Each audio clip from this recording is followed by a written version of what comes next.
ప్రేమగల తండ్రి, కృపగల దేవ, జీవం గల నాయన, పరిశుద్ధుడైన మహాగొప్ప దేవ, నిన్న నేడు ఏకరీతిగా ఉండి మా అందరి ఎడల మీ అపారమైనటువంటి ప్రేమను కృపను విస్తారంగా కుమ్మరిస్తున్నందుకు మిమ్మల్ని స్తుతిస్తూ మహిమపరుస్తున్నాం ప్రభువా. ఏ మాటలైతే ఈరోజు మేము నేర్చుకుని తండ్రి సరైనటువంటి మార్గంలో ప్రయాణం చేయవలసి ఉన్నదో మరింత మెరుగ్గా అలాంటి చక్కని మాటలు మాకు అనుగ్రహించి మమ్మల్ని బలపరచమని మీ ఆత్మ సహాయంని ధ్యానం కొరకు అర్థిస్తూ మీ ప్రియ కుమారుడు, మా అందరి ప్రభు, ప్రియ రక్షకుడు, నజరేయుడైన యేసుక్రీస్తు ప్రభు వారి శిలువ మరణ బలియాగాన్ని నెమరు వేసుకుంటూ ఆయన మా అందరి నిమిత్తం చిందించిన నిష్కలంకమైనటువంటి రక్తమును ఆశ్రయించి మాత్రమే ఇట్టి ధైర్యంతో మీ కృపాసనం యొద్దకు వచ్చుచు ఆయన యొక్క ఘనమైన నామములోనే ఈ కొన్ని విన్నపములు స్తుతులతో కలిపి పరిశుద్ధమైన మీ పాదముల చెంత పెట్టి సమర్పించి వేడుకొనుచున్నాము తండ్రి. ఆమెన్. ప్రభునందు ప్రియులారా, ఈరోజు మనము మరొక ఆలోచనాత్మకమైనటువంటి సంగతిని కలిసి ఆలోచిద్దాం.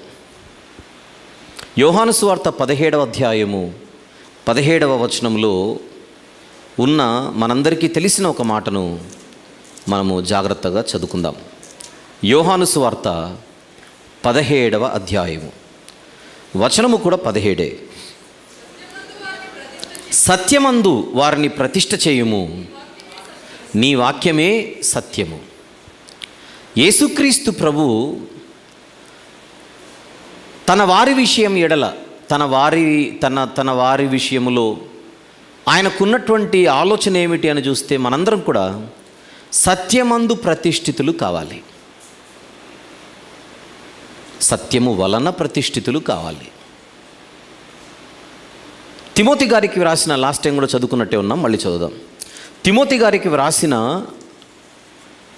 మొదటి పత్రిక 3వ అధ్యాయము 15వ వచనంలోని చివరి మాట, సంఘము సత్యమునకు స్తంభమును ఆధారమునై ఉన్నది.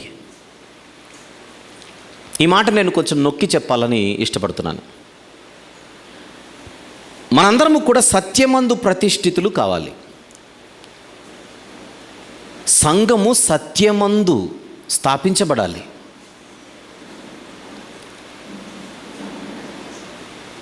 ఒకవేళ మనము సత్యానికి సరైనటువంటి పీట వేయకపోతే, సత్యానికి సరైనటువంటి చోటు ఇవ్వకపోతే సంఘముగా మనం దెబ్బతినే ప్రమాదం ఉంది. దీనిని మనము ఖచ్చితంగా గ్రహించి తీరాలి. అందుచేత మనసు పెట్టి ఈరోజు కూడా కొన్ని చక్కని సంగతులు మనం ఆలోచిద్దామని నేను ప్రేమతో పిలుపునిస్తున్నాను. అయితే నేను ఎప్పుడైతే సత్యము అనే పదాన్ని ఇక్కడ వాడానో, అందరూ వింటున్నారుగా, సత్యము అనేటువంటి పేరుని ఎప్పుడైతే ఇక్కడ పలికానో, చెవికి వినబడే సత్యాన్ని మనము ఒక మనిషిని బట్టి అంగీకరించకూడదు, ఒక మనిషిని బట్టి తిరస్కరించను కూడదు. ఈ బేసిక్ ప్రిన్సిపల్ ఎప్పుడు మనము గ్రహించి ఉండాలి, ఎరిగి ఉండాలి. ఉదాహరణకు, నేనంటే మీకు గౌరవం లేదా నేనంటే మీకు అభిమానం అనుకోండి. కాసేపు నా మీదున్న అభిమానంతో నేను ఏది చెప్పినా మీరు ఓటేయకూడదు. నా మీదున్న అభిమానంతో నేను చెప్పిందే వేదమని, నేను చెప్పిందే సత్యమని గుడ్డిగా మీరు నమ్మకూడదు. నేను చెప్పుచున్న దానికి వాక్యము సపోర్ట్ చేస్తే, నా మాటలు, నా వివరణ, నేను ఇస్తున్నటువంటి వర్తమానం వాక్యానుసారమైనది అయితేనే మీరు అంగీకరించాలి. వాక్యాన్ని పక్కన పెట్టి నన్ను మాత్రమే చూస్తే మీరు మోసపోయే ప్రమాదం ఉంది. అలాగే నేనంటే పడని వారు కూడా ఉంటారు సమాజంలో. నాపై కోపమో, నాపై ద్వేషమో. కానీ నేను సత్యం చెప్పేటప్పుడు నా మీదున్న కోపాన్ని బట్టి, నా మీదున్న ద్వేషాన్ని బట్టి నువ్వు చెప్పేది నేను అంగీకరించనని గుడ్డిగా వినకుండా, ఆలోచించకుండా ప్రకటించబడేటువంటి సత్యాన్ని తిరస్కరించడం కూడా అవివేకమే అవుతుంది. అందుకే మనం అటు ఉండకుండా ఇటు ఉండకుండా న్యూట్రల్గా ఉండి దేవుని వాక్యాన్ని విందాం. ఎందుకంటే సత్యమే మనలను స్వతంత్రులుగా చేస్తుంది, మనిషి కాదు. సత్యం మాత్రమే మనల్ని స్వతంత్రులుగా చేస్తుంది. అందుచేత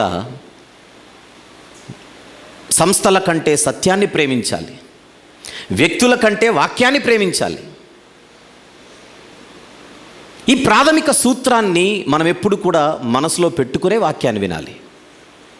ఈరోజు కూడా నేను చెప్పబోయేది అదే మనసుతో వినవలసిందిగా ప్రభు పేరిట మనవి చేస్తున్నాను. మన స్థానిక సంఘంలో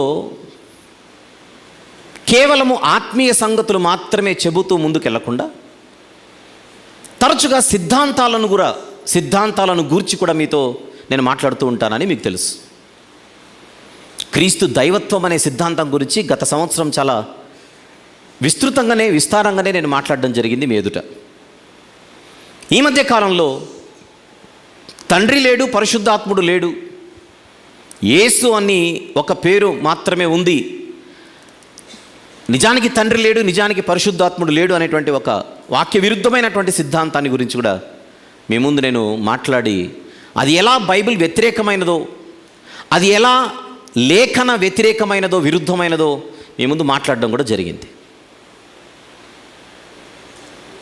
పోతే గడిచిన వారము ఒక సందేశం మీ ముందు నేను ఇచ్చాను, అది దేవుని కృప గురించి. అందుకే దీనికంటూ ఒక శీర్షిక మనము ప్రారంభించాం. ఆ శీర్షిక పేరు కృపా సందేశాలు. ఆ కృపా సందేశాల శీర్షికలో గత వారం నేను మాట్లాడినది మొదటి భాగం, అది దేవుని సాధారణ కృప, గాడ్స్ కామన్ గ్రేస్. అది మీకు యూట్యూబ్లో బైబిల్ ట్రస్ట్ మినిస్ట్రీస్ అనే మన యూట్యూబ్ ఛానల్లో ప్లేలిస్ట్లోకి వెళ్తే సపరేట్గా దానికంటే ఒక ఫోల్డర్ ఉంది. ఆ ఫోల్డర్లో మొదటి భాగం మీకు కనబడుతుంది. ఇప్పుడు నేను ఈరోజు మాట్లాడబోయేది రెండవ భాగముగా మీరు పరిగణించవలసిందిగా మనవి చేస్తున్నాను. తెలుసు కదా, నేను చెబుతున్నవి అలాగున ఉన్నవో లేవో ఆలోచించవలసిన బాధ్యత మీది. నేను కూడా వాక్యానుసారంగా మాట్లాడాలనేటువంటి భయమును, వణుకును, భక్తిని, జాగ్రత్తను కలిగి నేను మాట్లాడాలి. నా భయం నాకుండాలి, మీ భయం మీకుండాలి. నా జాగ్రత్త నాకుండాలి, మీ జాగ్రత్త మీకుండాలి. అందరం కలిసి జాగ్రత్తగా దేవుని వాక్యాన్ని పరిశీలిద్దాం.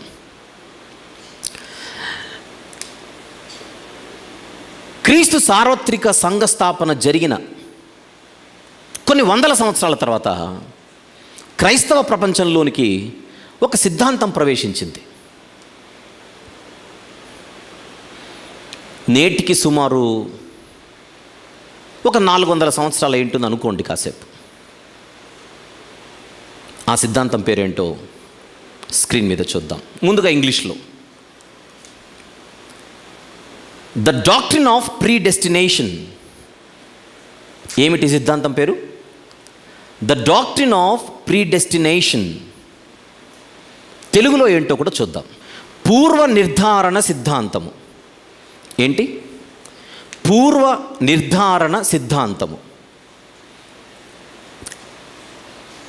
చూశారుగా, ఇంగ్లీష్లోనూ చూపించాను, తెలుగులోనూ చూపించాను. సిద్ధాంతాన్ని ఇంగ్లీష్లో డాక్ట్రిన్ అని అంటాం. పూర్వ నిర్ధారణ సిద్ధాంతము అంటే ద డాక్ట్రిన్ ఆఫ్ ప్రీడెస్టినేషన్. ఇప్పుడు ఈ సిద్ధాంతం గురించి నేను బైబిల్ని ఆధారం చేసుకొని మాట్లాడబోతుండగా నేను మాట్లాడబోయే సంగతులు అలాగున ఉన్నవో లేవో మీరే ఆలోచించండి. చూసి ఆలోచిద్దాం కూడా. ఏమిటి పూర్వ నిర్ధారణ సిద్ధాంతం? ఏమిటి డాక్ట్రిన్ ఆఫ్ లేదా ద డాక్ట్రిన్ ఆఫ్ ప్రీడెస్టినేషన్ అంటే? ఒక్క మాటలో చెప్పాలంటే, పరలోకానికి ఎవరెవరు రావాలో దేవుడు ముందుగానే పేర్లతో సహా వ్రాసేసి వాళ్ళే రావాలి అని దేవుడు నిశ్చయించాడు, నిర్ణయించాడు, నిర్ధారించాడు. పూర్వమే, మొదటి మానవుడు పుట్టక మునిపే. అందుకే దీని పేరు పూర్వ నిర్ధారణ సిద్ధాంతము. ఇంతకిది వాక్యానుసారమైనదేనా? దీని గురించి బైబిల్ ఏం మాట్లాడింది అని మనం ఆలోచించాలి. మీకు ఇంకొంచెం అర్థం కావడానికి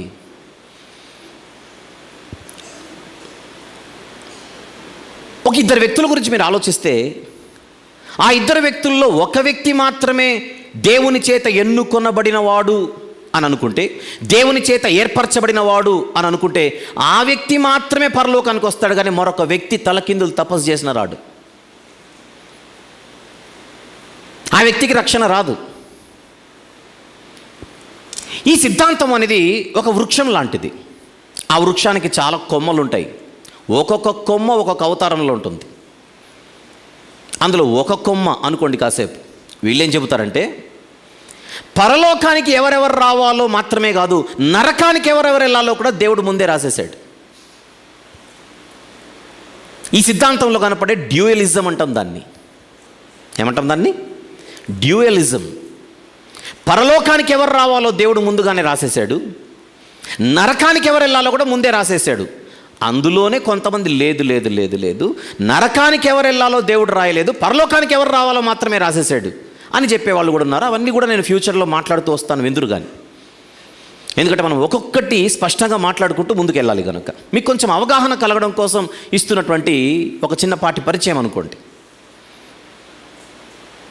మీరు కూడా ఆలోచించండి, ఇది నిజమేనా? ఇది న్యాయమేనా? ఇది వాక్యానుసారమేనా? అలా దేవుడు వ్యవహరిస్తాడా? కొందరిని మాత్రమే ఏర్పరచుకొని, కొందరిని మాత్రమే ఎన్నుకొని, వారు మాత్రమే పరలోకానికి రావాలన్నట్టుగా దేవుని శైలి ఉండే అవకాశం ఉందా? మనకు ఊహ తెలిసినప్పటి నుంచి ఒకవేళ బైబిల్ చదువుతూ ఉంటే, పోనీ బైబిల్పై మనకు అంతో ఇంతో మినిమం బేసిక్ నాలెడ్జ్ ఉంటే, ఆ నాలెడ్జ్ మీతో ఏం చెబుతుందని నేను అడుగుతున్నాను. అందుకే గడిచిన వారం నేను చెప్పాను, అందుకే గత వారం నేను మాట్లాడిన మాట, దేవుడు ఒక కృపను ప్రపంచంపై కుమ్మరిస్తున్నాడు. దాని పేరు సాధారణ కృప.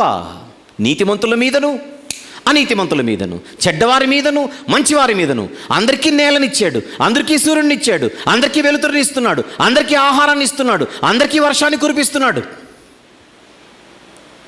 కాసేపు రక్షణ పక్కన పెట్టండి, కాసేపు పరలోకం పక్కన పెట్టండి, కాసేపు నిత్యజీవం పక్కన పెట్టండి. ఇవి చాలా గొప్ప విషయాలు. నిత్యజీవము, రక్షణ, పరలోకం అనేవి చాలా పెద్ద పెద్ద విషయాలు. అక్కడికి వెళ్ళే ముందుగా మొదటి మెట్టు దగ్గర ఆలోచిద్దాం. దేవుని క్యారెక్టర్ ఏంటో బయటపడుతుంది రండి అని పిలిచాను గత వారం. మొదటి మెట్టు దగ్గర మనకు దేవుని సాధారణ కృప కనబడుతుంది. అది అందరి ఎడల దేవుడు సరి సమానంగా పంచుతున్నాడే. ఆయన ఇచ్చిన జగత్తు, ఆయన ఇచ్చినటువంటి సృష్టి, అందులోని వనరులు అందరూ సరి సమానంగా ఈరోజు వాడుకుంటున్నారు. అది దేవుని సాధారణ కృప మాత్రమే కాదు, సరి సమానమైన కృప, ఈక్వల్ గ్రేస్. దేవుని యొక్క కామన్ గ్రేస్ అనేది ఈక్వల్గా కనబడుతోంది. గమనించండి, నేను పిలుపునిస్తున్నాను.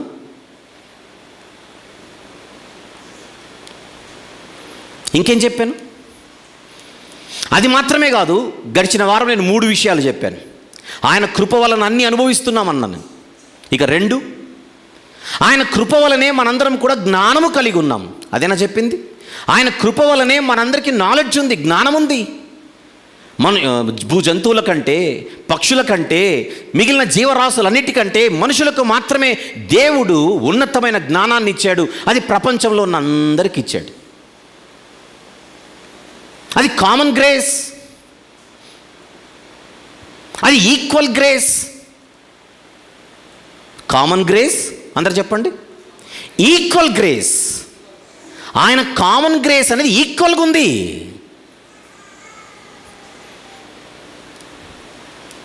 నంబర్ 3 ఏం చెప్పాను? ప్రతి మనిషికి ఒక నైతిక విలువలనే ఉన్నాయి. ప్రపంచంలో అందరూ మనం ఆలోచిస్తే మంచినే ప్రేమించే వాళ్ళకి ఎక్కువ కనబడతారు. మంచి అనేది ఒకటి మనిషిలో ఉంటుంది. ఏ మనిషిలో ఉంటుంది? ఏ మనిషిలో అయినా ఉంటుంది. ఏ మనిషిలో అయినా ఉంటుంది. దేవుని యొక్క నైతిక ధర్మం, మారల్ లా.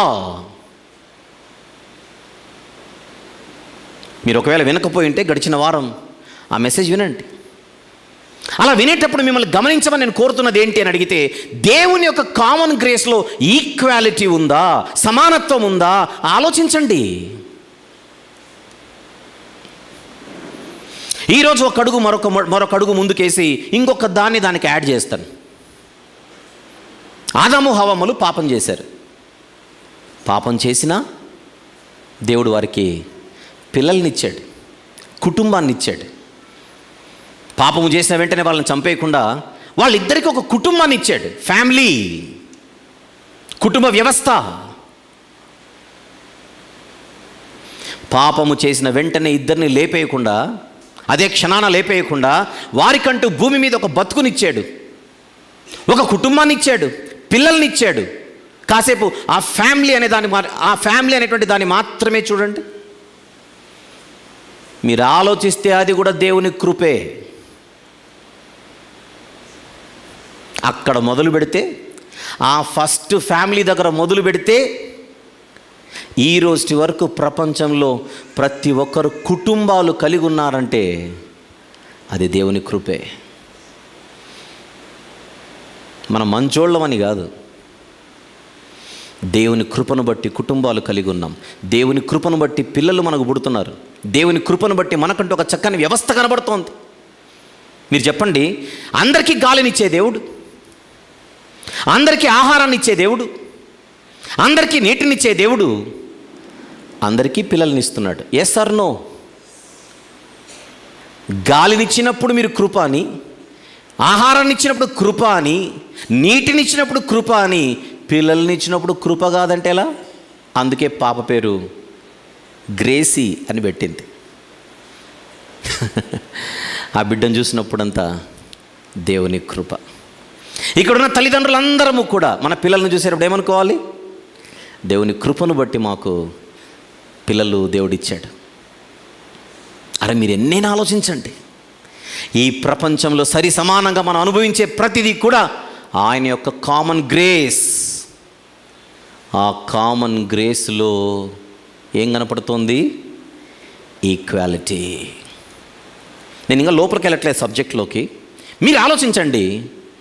భూమి మీద బతికే విషయంలోనే దేవుడు తన కృపను అందరి ఎడల సమానంగా చూపిస్తుంటే, మీరు ఆలోచించండి, పరలోకానికి పిలుచుకోవడంలో దేవుడు అందరికీ సరి సమానమైన కృపనివ్వకుండా కొందరికి మాత్రమే ఆ కృపనిచ్చి మిగిలిన పక్కన పెట్టేసే నైజం దేవునిలో ఉంటుందంటారా? మీ మనసు ఏం మాట్లాడుతుందో చెప్పండి.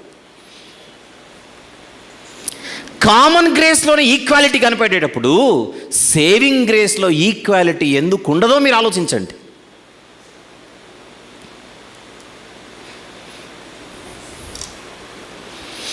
ఇప్పుడు ఈ సిద్ధాంతాన్ని మరొకసారి చూద్దాం. On the screen, the doctrine of predestination, తెలుగులో పూర్వ నిర్ధారణ సిద్ధాంతం. ఈ సిద్ధాంతంలో ఉండే సారం ఏంటంటే, దేవుడు పరలోకం అన్నది అందరికి ఇవ్వాలని ఆయన ఎప్పుడు అనుకోలేదు. కొందరినే ఆయన ఎలెక్ట్ చేసుకున్నాడు. ఎన్నిక అంటాం. ఆ కొందరినే రమేష్, రాజేషు, రాకేష్ రావాలంటే వాళ్ళే వస్తారు. కిషోర్ ఎంత ప్రయత్నం చేసినా కిషోర్కి అవ్వదు. ఎగ్జాంపుల్, వాళ్ళ ముగ్గురు ఎన్నికలో ఉంటే వాళ్ళ ముగ్గురే వస్తారు. కిషోర్ ఎన్నికలో లేకపోతే కిషోర్ రాడు. ఈ లెక్క ప్రకారంగా కయీను ఎన్నికలో లేడు గనుకనే తప్పిపోయాడు. తప్పు కయీనుది కాదు అంటా నేను. హేబేలు నీతిమంతుడు అవ్వడానికి హేబేల్దేమీ లేదు. దేవుడు ఎన్నుకున్నాడు గనక హేబేలు గారు లైన్లోకి వచ్చాడు. ఎన్నికలో లేడు గనక కయీను ట్రాక్ తప్పాడు.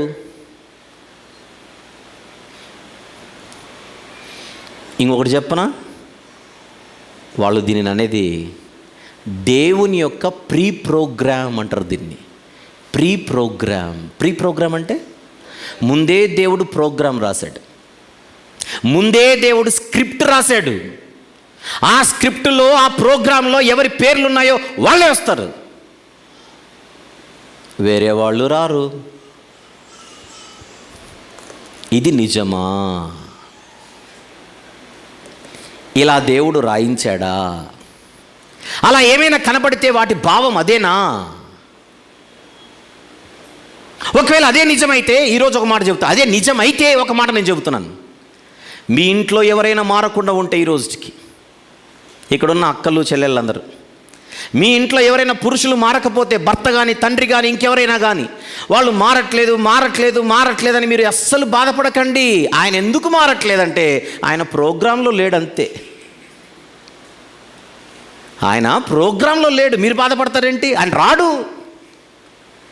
ప్రోగ్రాంలో లేని ఆయన రాడు. మీరెందుకు వచ్చారు? మీరున్నారు. మరి మీరున్నారు కనుక మీరు వచ్చారు. ఆయన లేడు కనుక రాలేదు. ఇక్కడ కూడా ఎవరైనా పురుషులు సహోదరులు మన ఇళ్ళల్లో ఎవరైనా ఇంకా మారకుండా రాకపోతే వాళ్ళ గురించి పెద్ద పట్టించుకోకండి. ఒకసారి చెప్పండి, రాకపోతే వదిలేయండి. అలా చెప్పండి, నువ్వు ప్రోగ్రాంలో లేవని చెప్పండి, అంతే. మీ ఇంట్లో కనుక ఒక నలుగురు ఉంటే, ఆ నలుగురిలో ఇద్దరే దేవుని ప్రోగ్రాంలో ఉంటే, ఆ ఇద్దరికే పరలోకం ప్రియులారా. మిగిలిన ఇద్దరికి లేదు నాయన. వాళ్ళకి ఎప్పుడైనా చెప్పాల్సినప్పుడు గుడ్ బై చెప్పేసేయండి. చెప్పేస్తారా?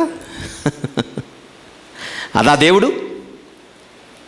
దేవుడు? కొన్ని వచనాలలో అనిపిస్తూ ఉంటాయి, కానీ వాటి భావం అదేనా అనే ప్రశ్న మనం వేయక తప్పదు.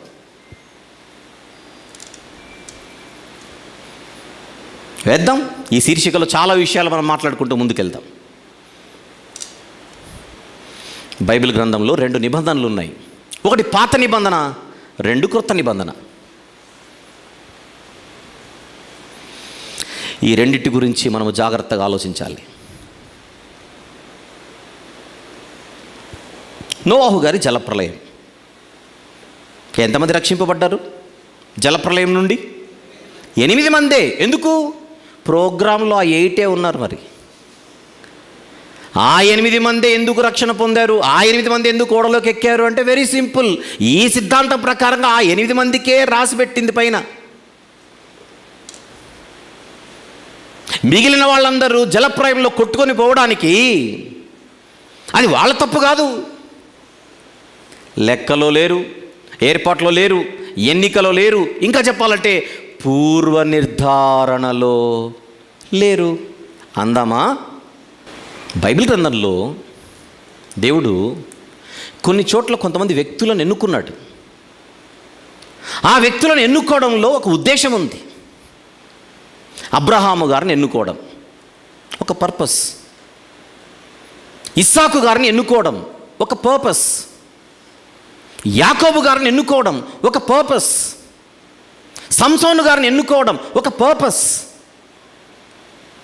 బైబిల్లో వ్యక్తిగత ఎన్నిక అనేది లేదా అంటే ఉంది. పలానా వారిని ఎన్నుకోవడం. ఒక కోరేషుని ఎన్నుకోలేదా? యెషయా గ్రంథం 45వ అధ్యాయంలో ఎన్నుకున్నాడు. ఒక పర్పస్. బైబిల్లో వ్యక్తిగతంగా దేవుడు ఎన్నుకోలేదని చెప్పట్లేదు, ఎన్నుకున్నాడు. 12 మంది అపోస్తలులను ఎన్నుకోలేదా? ఎన్నుకున్నాడు. బైబిల్ గ్రంథంలో ఈ ఇండివిజువల్ ఎలక్షన్, ఒకసారి అది కూడా గుర్తుపెట్టుకుందాం. కొంచెం స్క్రీన్ మీద చూస్తే మీకు గుర్తుంటుందేమో. వ్యక్తిగత ఎన్నిక లేదా ఇండివిజువల్ ఎలక్షన్ అనేది బైబిల్లో ఉందో లేదో మీకు గుర్తు చేసే ప్రయత్నం చేస్తున్నాను. అసలు బైబిల్ గ్రంథంలో ఇండివిజువల్ ఎలక్షన్ ఇన్ ఇంగ్లీష్, వ్యక్తిగత ఎన్నిక తెలుగు, రైట్. ఈ వ్యక్తిగత ఎన్నిక లేదా ఇండివిజువల్ ఎలక్షన్ అనేది ఇంతకు బైబిల్లో ఉందా? యేస్ ఉంది. అదే చెప్పాను. అబ్రహాము గారిని ఎన్నుకోవడం ఇండివిజువల్ ఎలక్షన్, ఇస్సాకు గారిని ఎన్నుకోవడం ఇండివిజువల్ ఎలక్షన్, యాకోబు గారిని ఎన్నుకోవడం ఇండివిజువల్ ఎలక్షన్. ఇంకేం చెప్పాను? సంసోను గారిని ఎన్నుకోవడం ఇండివిజువల్ ఎలక్షన్, వ్యక్తిగత ఎన్నిక. కోరేష్ అనేటువంటి మనిషిని ఎన్నుకోవడం ఇండివిజువల్ ఎలక్షన్. పేరు పెట్టే ఎన్నుకున్నాడు కాదనట్లా. కానీ రక్షణకు వచ్చేసరికి, నిత్య జీవానికి వచ్చేసరికి, పరలోకానికి వచ్చేసరికి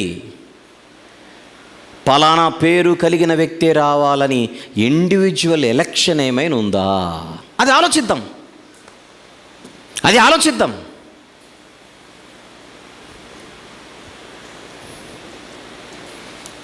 ఈజ్ ఇట్ బిబ్లికల్?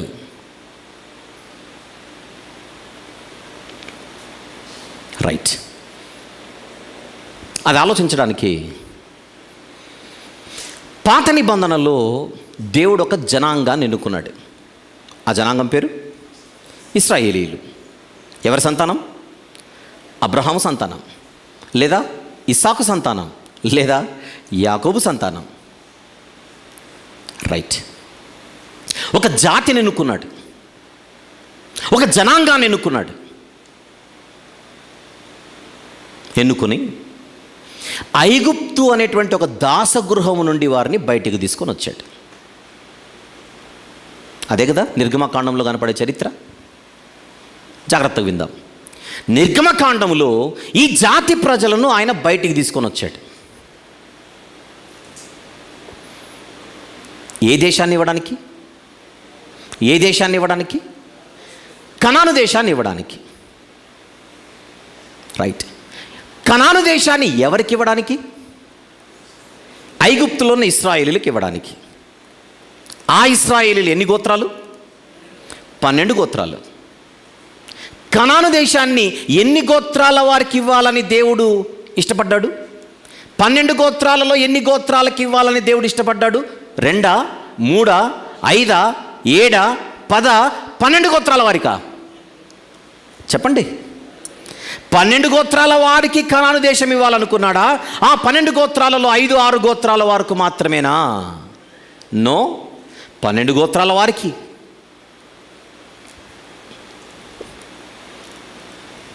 అందుకే తమను తాము విడిపించుకోలేని స్థితిలో ఆ బానిసత్వపు సంఖ్యలతో బతుకుతూ మగ్గిపోతున్న ఆ 12 గోత్రాల వారిని దేవుడు తన బాహుబలము చేత ఒంటి చేత్తో బయటికి తీసుకొని వచ్చాడు. ఏ పుస్తకంలో కనపడుతుంది ఇది? నిర్గమకాండం. నిర్గమకాండం అని నొక్కి నేను చెబుతూ ఉంటాను. ఈ మెసేజ్ అయిపోయేంత వరకు ఆ పదం మీరు మర్చిపోకూడదు. రైట్. మీకు కొంచెం మినిమం నాలెడ్జ్ ఉంటే ఒక మాట చెప్పండి. నిర్గమకాండానికి ఒక డిస్క్రిప్షన్ ఉంటుంది, ఒక వర్ణన. దాని పేరు అది విమోచన పుస్తకం. ఏం పుస్తకం అది? Book of deliverance. ఎక్సోడస్ అనే ఈ నిర్గమకాండము విమోచన పుస్తకం. ఎందుకు? అందులో ఒక జనాంగమును గూర్చిన విడుదల, విమోచన కనబడుతుంది. ఇంతకీ 12 గోత్రాల ఇశ్రాయేలు ప్రజలకు విమోచన అనేది ఎలా వచ్చింది ఆలోచిద్దాం. ఎలా వచ్చిందో ఆలోచిస్తే నిర్గమకాండము 12వ అధ్యాయంలో, నిర్గమకాండము 12వ అధ్యాయంలో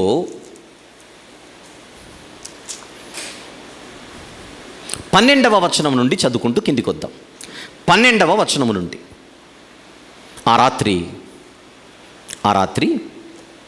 నేను ఐగుప్తు దేశమందు సంచరించి ఐగుప్తు దేశమందలి మనుషులలోనే గాని జంతువులలోనే గాని తొలి సంతతి అంతయు హతము చేసి ఐగుప్తు దేవతలకందరికి తీర్పు తీర్చేదను నేను యెహోవాను. మీరున్న ఇండ్ల మీద, చూద్దాం జాగ్రత్తగా, మీరున్న ఇండ్ల మీద ఆ రక్తము, ఏ రక్తము చెప్పాలి మీరే, ఏ రక్తము? గొర్రెపిల్ల రక్తము, పస్కా పశువు యొక్క రక్తము. ఆ గొర్రెపిల్ల నిర్దోషమైనది. పై వచనాలు చదివితే, పైన 6వ వచనం చదివితే నిర్దోషమైన మగపిల్ల అని కనబడుతుంది. ఒక నిర్దోషమైన గొర్రెపిల్ల యొక్క రక్తము మీకు గుర్తుగా ఉండును. 13వ వచనం. మీరున్న ఇండ్ల మీద ఆ రక్తము మీకు గుర్తుగా ఉండును. నెక్స్ట్ మాట, నేను ఆ రక్తమును చూచి మిమ్మను నశింపజేయక దాటిపోయేదను. నేను ఐగుప్తు దేశమును పాడు చేయుచుండగా మిమ్మును సంహరించుటకు తెగులు మీ మీదికి రాదు. ఇంతకీ మాటలు ఎవరికి చెప్పబడుతున్నాయి? ఇశ్రాయేలు ప్రజలకు. ఇశ్రాయేలు ప్రజలంటే ఎన్ని గోత్రాలు? 12 గోత్రాలు. ఆ 12 గోత్రాలలో ఎన్ని గోత్రాల వారికి ఈ సదుపాయం ఉంది? ఇప్పుడు రక్తాన్ని ఆశ్రయించి రక్షణ పొందడం. అర్థమవుతుందో లేదో పాయింట్? రక్తాన్ని ఆశ్రయించి రక్షణ పొందడం అనేటువంటి ఈ ఫెసిలిటీ, ఈ సదుపాయం, ఈ అవకాశం, ఇంకెక్కువ మాట్లాడితే ఈ ఆశీర్వాదం దేవుడు ఎంతమందికి అందుబాటులోనికి ఇచ్చాడు? 12 గోత్రాల ప్రజలందరికీ సమానంగానేనా? రూబేను గోత్రానికి ఎక్కువ, జబులూను గోత్రానికి తక్కువ ఏమనుందంటారా? నో. పాత నిబంధనలోని నిర్గమకాండం అనే పుస్తకములో ఒక పస్కా పశువు కనపడుతోంది. ఆ పస్కా పశువు నిర్దోషమైనది. ఆ నిర్దోషమైన గొర్రెపిల్ల రక్తం 12 గోత్రాల వారికి సరి సమానంగా అందుబాటులో ఉంది. అదే నాకు కనబడుతోంది నిర్గమకాండంలో. నాకు కనబడింది తప్పని మీరు అనుకుంటే నాకు చెప్పండి.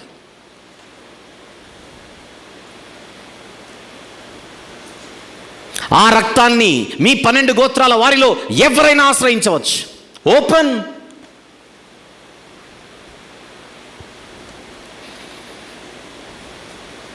పైన చదువుకున్నాం కదా వాక్య పట్టణంలో.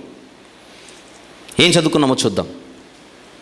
7వ వచనం, ఈ నెల 14వ దినం వరకు మీరు దాన్ని ఉంచుకొనవలెను. తర్వాత ఇశ్రాయేలీయుల సమాజపు వారిలో కొందరా?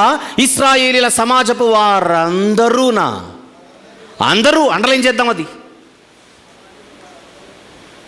ఇశ్రాయేలీయుల సమాజపు వారందరూ తమ తమ కూటములలో సాయంకాలమందు దాన్ని చంపి దాని రక్తము కొంచెము తీసి తాము దాన్ని తిని ఇండ్ల ద్వార బంధపు 2 నిలువు కమ్ముల మీదను పై కమ్మి మీదను చల్లాలి.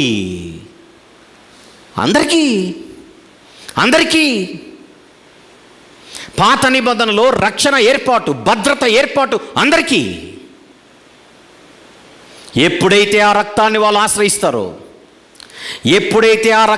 ఆశ్రయిస్తారో ఆ రాత్రే ఐగుప్తులో వారికి చివరి రాత్రి. తరువాత ఐగుప్తు నుంచి వారికి దొరకబోతోంది విడుదల, విమోచన.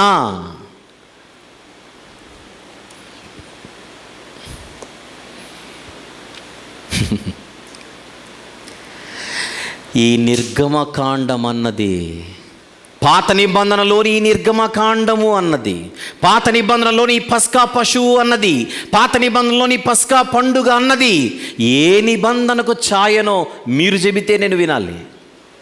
క్రొత్త నిబంధనకు షాడో, క్రొత్త నిబంధనలో జరగబోయేటువంటి కార్యక్రమానికి అది ఒక నీడ, అదొక ఛాయ, అదొక సాదృశ్యం. బైబిల్పై బేసిక్ నాలెడ్జ్ ఉన్న ఎవరైనా దీనికి ఓటు వేయాల్సిందే. పాత నిబంధనలోని పస్కా పశువు ఎవరిని సూచిస్తోంది? ఆ పాత నిబంధనలోని పస్కా పశువు యొక్క రక్తం ఎవరికి అందుబాటులో ఉంది? ఒక జాతికి. ఏమిటి ఆ జాతి? ఇశ్రాయేలీల జాతి. ఆ ఇశ్రాయేలు జాతి ప్రజలందరికీ.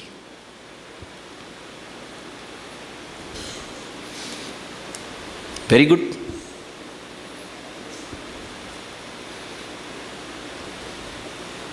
ఇప్పుడే పాట పాడారు. ఏమిటా పాట? ఐగుప్తును విడిచినట్టి మీరు అరణ్యవాసులే ఈ ధరలో. ఎవరి గురించి పాడారు? వాళ్ళ గురించా పాట? ఐగుప్తును విడిచినట్టి మీరు అరణ్యవాసులే ఈ ధరలో నిత్య నివాసము లేదిలలోన నేత్రాలు కానానుపై నిలుపుడి అని పాట పాడారు. ఈ పాటలోని భావం ఏమిటి? పాత నిబంధనలోని ఐగుప్తు ఈ లోకాన్ని సూచిస్తోంది. లోకాన శాశ్వత ఆనందమేమీ లేదని చెప్పెను ప్రియుడేసు. పొందవలెను ఈ లోకమునందు కొంతకాలం ఎన్నో శ్రమలు. పాటలోని చరణం. పాత నిబంధనలోని ఐగుప్తు ఈరోజు లోకమంతటికి సూచనగా ఉంది.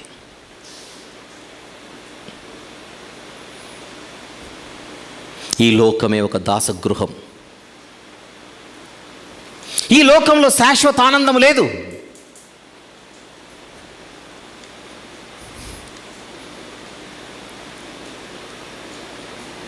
అయితే మనకు వాగ్దానము చేయబడిన దేశం ఒకటి ఉంది. ఏమిటా దేశం? పరలోకం, వాగ్దాన దేశం. ఆ వాగ్దాన దేశానికి మనము చేరుకోవాలని ప్రపంచవ్యాప్తంగా ఈరోజు పిలుపు వెళుతోంది. దేని ద్వారా? సువార్త ద్వారా. పిలుపు అందరి కోసం. ఆ పిలుపును అందుకున్న వాళ్ళందరూ లోపలికి వస్తున్నారు. ఈరోజు మీరు వచ్చారు, నేను వచ్చాను, మనందరం వచ్చాం. ఎంతమంది బ్యాప్టిజం తీసుకున్నారు ఇక్కడ? బ్యాప్టిజం తీసుకున్న వాళ్ళు చేయొద్దండి, మొమాటం ఏం లేదు. Very good. అంటే ఆయన రక్తములో మనందరం కూడా ఏమి చేయబడ్డాం? కడుగబడ్డాం. నిర్గమకాండము 12వ అధ్యాయంలో కొంతమంది ప్రజలు ఆ రక్తాన్ని ఆశ్రయించారు. మనము కూడా ఆ రక్తాన్నే ఆశ్రయించాం. సేమ్. అదొక సాదృశ్యం, మర్చిపోకూడదు. ఈ రక్తాన్ని ఆశ్రయించిన వెంటనే ఐగుప్తు నుంచి వారికి విడుదల. ఈరోజు మనందరికీ విడుదల రాలేదా? ఆయన రక్తంలో కడుగబడిన రోజున, ఆయన రక్తంలో కడుగబడిన క్షణాన మనందరికీ కూడా పాపము నుండి విడుదల వచ్చిందా లేదా? వచ్చింది. ఐగుప్తు నుంచి వారిని బయటికి తీసుకొని వచ్చిన తర్వాత ఏ దేశానికి నడిపించాలని దేవుడు వారిని అరణ్యంలోకి తీసుకొని వచ్చాడు? కనాను దేశానికి. అంటే ఐగుప్తు నుంచి బయటికి వచ్చిన రెండో క్షణానికే కనాను రాదన్నమాట. అక్కడున్న ఐగుప్తుకు ఇక్కడున్న కనానుకు చేరాలంటే మధ్యలో ఒక ప్రయాణం ఉంది. ఆ ప్రయాణం పేరే అరణ్య ప్రయాణం. ఆ ప్రయాణం పేరే అరణ్య ప్రయాణం.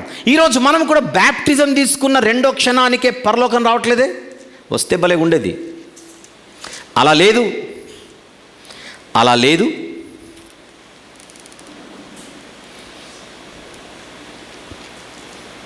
అలా లేదు.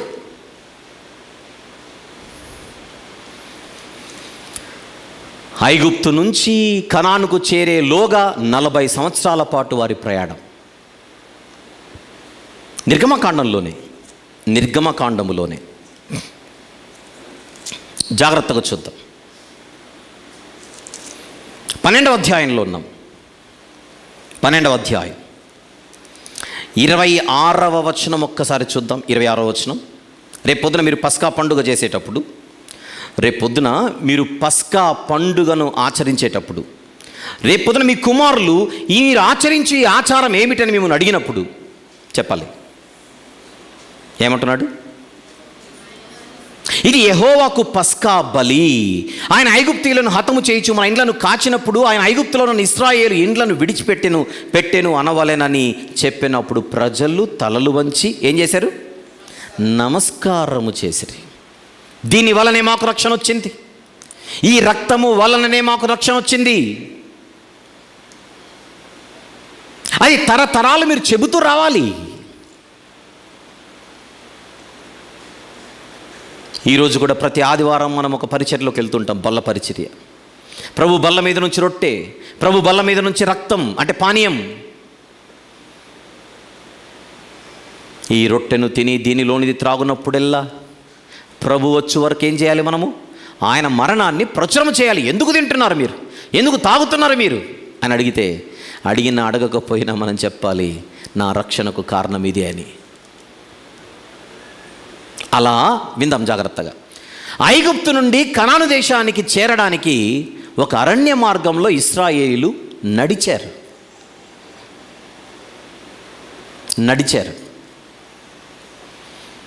ఇప్పుడు నేను అడుగుతున్నాను, ఒక మాట చెప్పండి. ఐగుప్తు నుండి వారిని బయటికి తీసుకొని వచ్చినప్పుడు వాళ్ళందరినీ కనానుకు చేర్చాలనేదైనా దేవుని ఇష్టము, మధ్యలో చాలామందిని లేపేయాలనా? దేవుని కాన్సెప్ట్ ఏందో చెప్పండి. అందరినీ కనానుకు చేర్చాలనేదేనా? అందరినీ కనానుకు చేర్చాలనే బయటికి తీసుకొని వచ్చాడు. కానీ అందరూ చేరలేదు. అందరూ బయటికే వచ్చారు, అందరూ కనాను ప్రయాణాన్ని కట్టారు, అందరూ అరణ్యంలోనికి ప్రవేశించారు. కానీ అందరూ కనానుకు చేరలేదు. ఎందుకో యూదా పత్రికలో చూద్దాం. ప్రకటన గ్రంథం కంటే ముందు ఉన్న యూదా పత్రిక 1వ అధ్యాయం ఉంటుంది. 5వ వచనం చూద్దాం. 5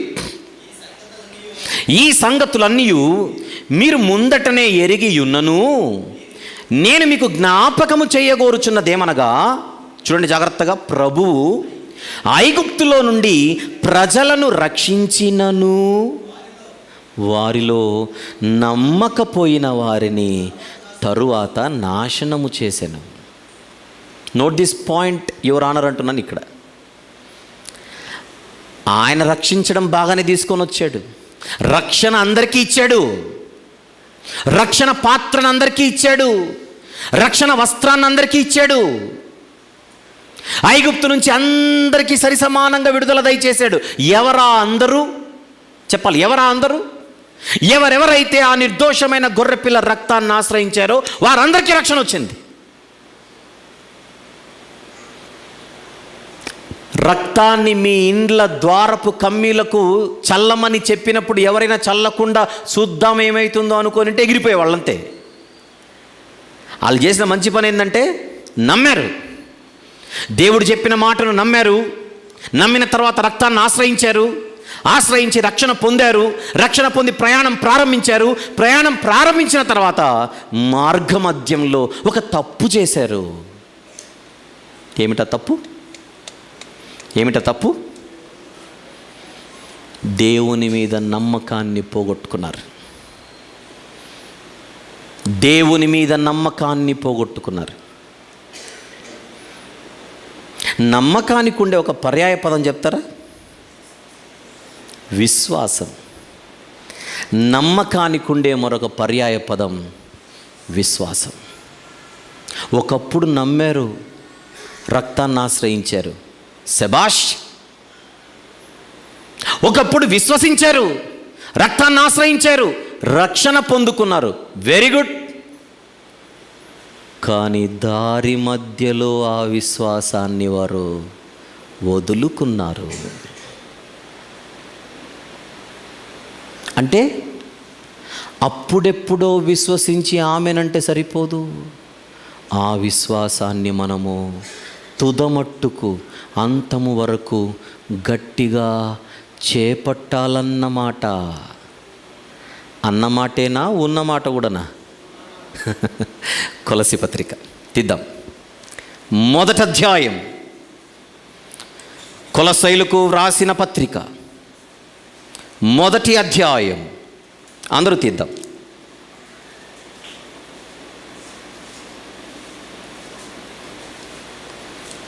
తీసారా? 23 చదువుదామా? అందరూ తీసారా? కొలసి పత్రిక 1వ అధ్యాయం 23వ వచనం. పునాది మీద కట్టబడిన వారై ఎలా ఉండి? స్థిరముగా ఉండి. అందరు తీద్దాం అన్నమాట, అందరూ తీద్దాం. పునాది మీద కట్టబడిన వారై స్థిరముగా ఉండి, మీరు విన్నట్టియు ఆకాశము క్రింద ఉన్న సమస్త సృష్టికి ప్రకటింపబడినట్టియు ఈ సువార్త వలన కలుగు నిరీక్షణ నుండి తొలగిపోక. ఏమైపోక? నిరీక్షణ నుండి తొలగిపోక విశ్వాసమందు నిలిచియుండిన ఎడల ఇది మీకు కలుగును.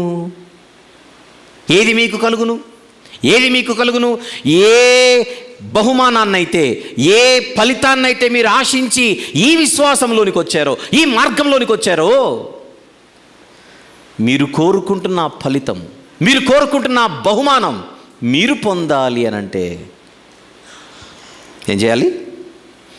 నిరీక్షణ నుండి, కండిషన్, నిరీక్షణ నుండి తొలగిపోకూడదు.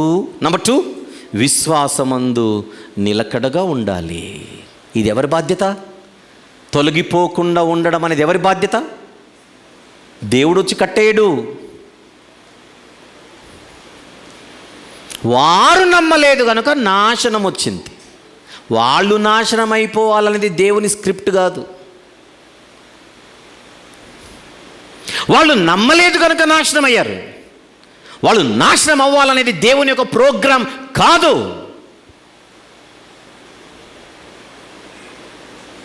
అనిపిస్తుందా మీకలా? బైబిల్ ఏమైనా చెబుతోందా? అరణ్యంలో ఇశ్రాయేలీలు రాలిపోవడానికి, అరణ్యంలో ఇశ్రాయేలీలు రాలిపోవడానికి కారణం దేవుని ప్రోగ్రామా? దేవుని స్క్రిప్టా?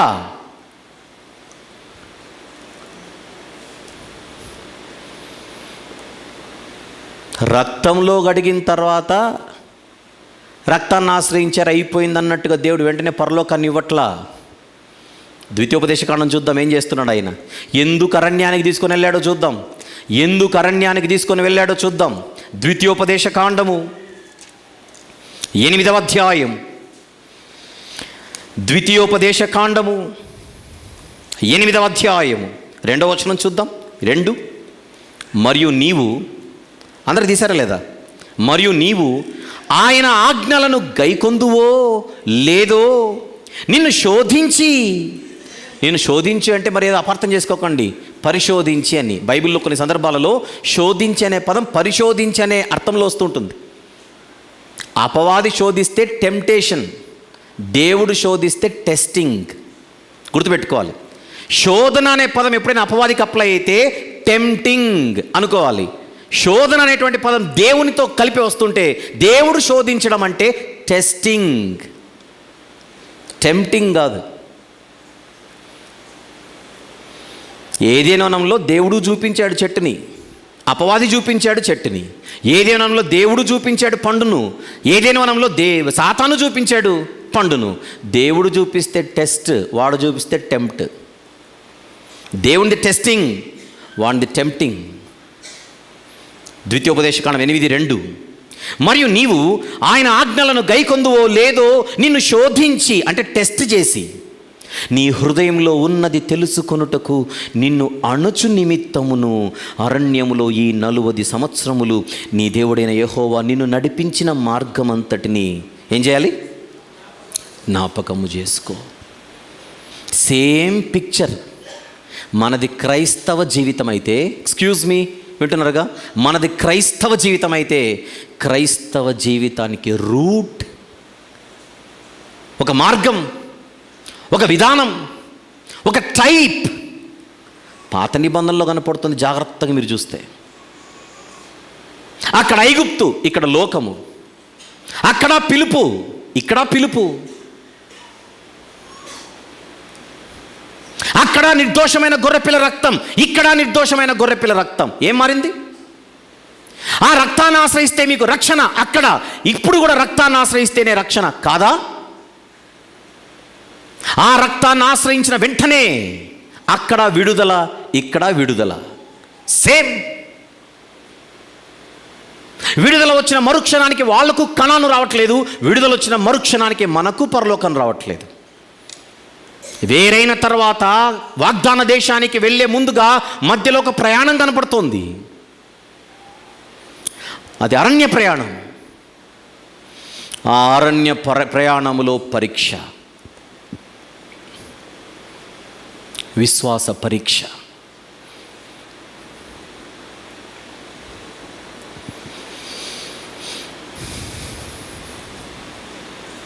బడిలో పరీక్షలు పెడతారు మాస్టర్లు. ఫెయిల్ అవ్వాలనేది వాళ్ళ కాన్సెప్ట్ కాదు, పెట్టాలి. పరీక్ష మంచిది. ప్రియ క్రైస్తవ సోదరులారా, సోదరీమణులారా, మనం బాప్తిస్మం తీసుకున్న తర్వాత ఒక పరీక్షలోనికి వచ్చేస్తున్నాం. అది మనందరి జీవితానికి సంబంధించిన విశ్వాస పరీక్ష. యూదా పత్రికలో ఏం చూసాం? వారిలో నమ్మకుండా రాలిపోయిన వాళ్ళు ఉన్నారు. ఎక్కడికి చేరకుండా? కనానుకు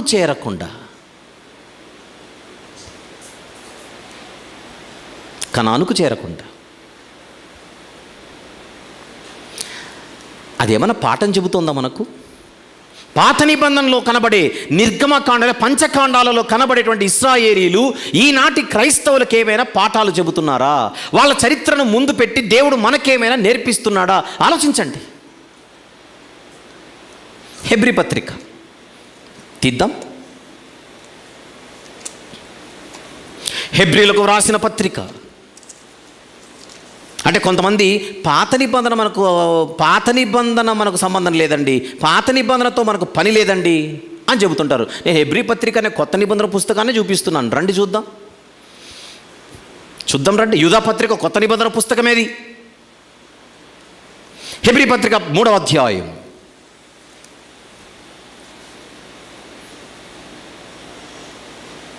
16 నుంచి చూద్దాం. హెబ్రీ పత్రిక 3వ అధ్యాయము 16 నుండి, విని కోపము పుట్టించిన వారెవరు?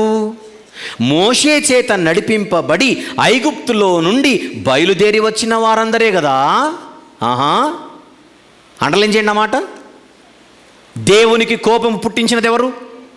ఐగుప్తుల్లో ఉన్నవారా? ఐగుప్తు నుండి బయటికి వచ్చిన వారా? ఏమంటోంది కొత్త నిబంధన? ఏమంటోంది క్రొత్త నిబంధన? విని కోపము పుట్టించినది ఎవరు? విని కోపం ఎవరికి పుట్టించారు? ఎవరికి కోపం పుట్టించిన వాళ్ళు? దేవునికి. విని కోపము పుట్టించిన వారెవరు? మోషే చేత నడిపింపబడి ఐగుప్తులో నుండి బయలుదేరి వచ్చిన వారందరే కదా. బయటికి వచ్చిన వాళ్ళే కోపం పుట్టించారు. నోటీస్ పాయింట్, బయటికి వచ్చిన వాళ్ళే కోపం పుట్టించారు. బయటికేమో ఎగురుతూనే వచ్చారు, బయటికేమో పండగ చేసుకుంటూనే వచ్చారు, బయటికేమో పాటలు పాడుకుంటూనే వచ్చారు. బాగానే ఉంది. వచ్చిన రక్షణను బట్టి ఆనందించారు, వచ్చిన రక్షణను బట్టి దేవుని స్తుతించారు.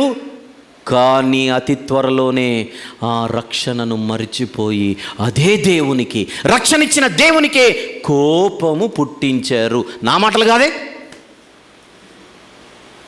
నా సొంత మాటలు కాదే.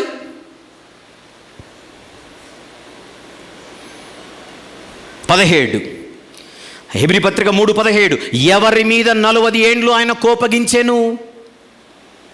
పాపము చేసిన వారి మీదనే కదా. పాపము చేసిన వారి మీదనే కదా.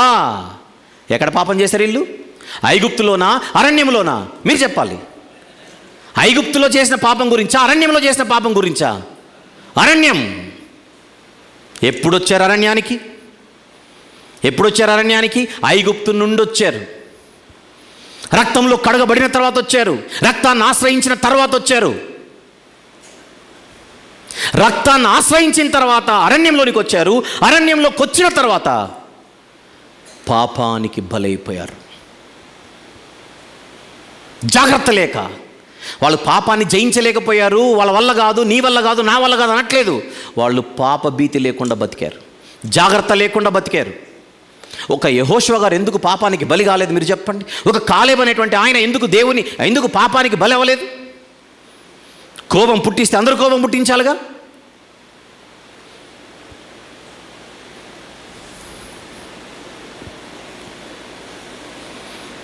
ఎవరి మీద 40 ఏండ్లు ఆయన కోపగించెను? పాపము చేసిన వారి మీదనే కదా. నెక్స్ట్ మాట, వారి శవములు అరణ్యములో రాలిపోయాను. ఎక్కడికి చేరకుండా? ఎక్కడికి చేరకుండా?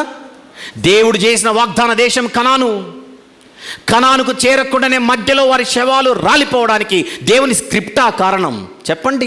దేవుని ప్రోగ్రామా కారణం? చెప్పండి. అలా లేదే బైబిల్లో? అలా చెప్పొచ్చా? దేవుడు రాశాడు కనుక నువ్వు నరకానికి పోతున్నావు, దేవుడు రాశాడు కనుక నీకు పరలోకం రావట్లేదు. అది కాదే చరిత్ర, అది కాదే బైబిల్, అది కాదే వాక్యం. 18 అదే అధ్యాయం 18వ వచనం, తన విశ్రాంతిలో ప్రవేశింపరని ఎవరిని గూర్చి ప్రమాణము చేశాను? అవిధేయులైన వారిని గూర్చియే కదా. ఎవరిని గూర్చి వాగ్దానం చేశాడు? నా విశ్రాంతిలోనికి వారు ప్రవేశించరనే మాట ఎవరికి అప్లై అవుతుంది? అవిధేయులకు. కానీ ఆయన అవిధేయుడుగా ఉండాలి, ఈమె అవిధేయురాలిగా ఉండాలి. అక్కడ మరియమ్మ మారకూడదు, ఇక్కడ మార్తమ్మ మారకూడదు, అక్కడ పేతురు మారకూడదు, ఇక్కడ యోహాను మారకూడదు అని దేవుడు పేర్లు పెట్టి రాయలా. ఒక వ్యవస్థను ఏర్పాటు చేశాడు. రక్తంలో కడుగబడిన తర్వాత మీకు రక్షణ జీవితం లభిస్తోంది. రక్షణ జీవితం లభించిన తర్వాత ఆ వ్యవస్థలోనే మీరు ఉండాలి, ఆ మార్గంలోనే మీరు ఉండాలి, ఆ ట్రాక్లోనే మీరు ఉండాలి. అది దేవుడు ఏర్పరిచినటువంటి సిస్టమ్.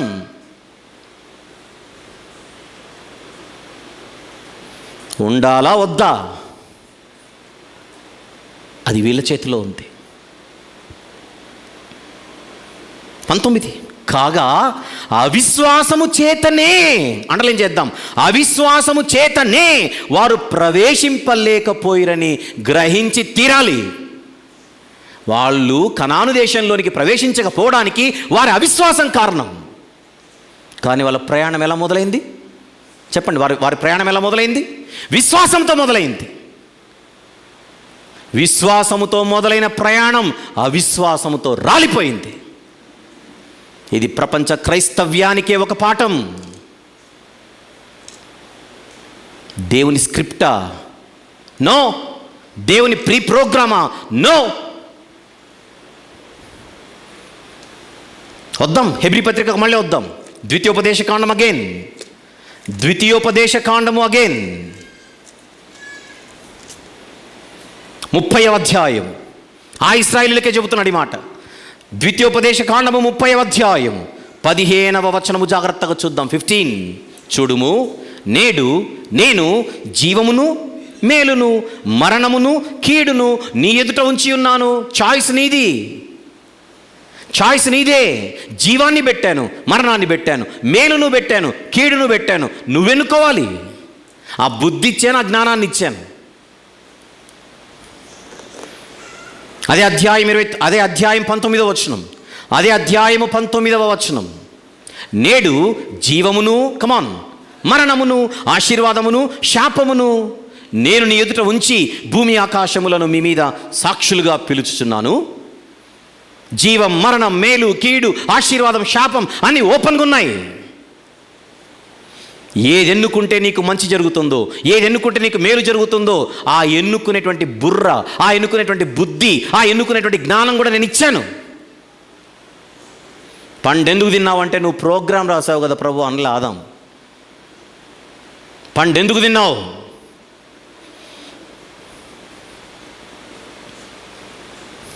ఏమంటాడు 17వ వచనంలో? ఆదికాండము 3వ అధ్యాయము 17వ వచనంలో చెబుతున్న మాట ఏమిటి? ఆదాము గారితో, ఆయన ఆదాముతో, ఆదికాండం 3:17 స్పీడ్. ఆదికాండం 3:17 ఆయన ఆదాముతో, నీవు నీ భార్య మాట విని తినవద్దని నేను నీకు ఆజ్ఞాపించిన వృక్ష ఫలములు తింటివి. అది ఆరోపణ, అది ఆరోపణ. నీ కళ్ళ ముందు నేను చెప్పిన మాట ఒకటి ఉంది, నీ కళ్ళ ముందు నేను చెప్పిన మాటకు విరుద్ధంగా నీ భార్య చెప్పిన మాట కూడా ఒకటి ఉంది. ఈ రెండిట్లో నువ్వు ఒక్కటే ఎన్నుకోవాలి. ఎందుకు నా మాటకు ఓటు వేయలేదు? ఎందుకు నా మాటకు విధేయుడిగా లేవు? నువ్వు విధేయుడు అవ్వలేదు.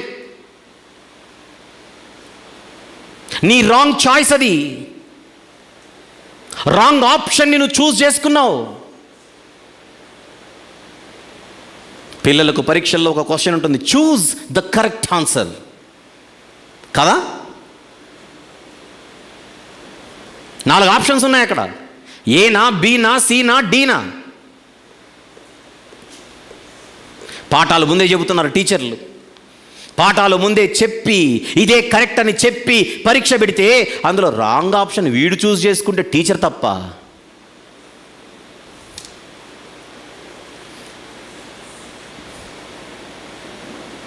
నీవు నీ భార్య మాట విని నేను చెప్పిన మాటను, నేను తినవద్దని చెప్పినటువంటి పండును తిన్నావు అంటే ఆరోపణ. దాని అర్థం ఏంటి? నీకు బుద్ధి లేదు. ఎందుకు విన్నావు?